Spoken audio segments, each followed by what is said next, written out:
You ask Tiger to solve.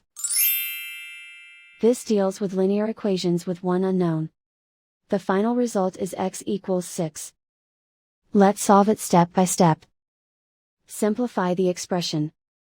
Expand the parentheses. Simplify the arithmetic. Group like terms. Combine like terms. Group all constants on the right side of the equation. Add 12 to both sides. Simplify the arithmetic.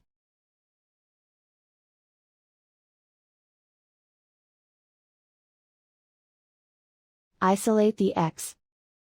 Divide both sides by 5. Simplify the fraction. Find the greatest common factor of the numerator and denominator. Factor out and cancel the greatest common factor.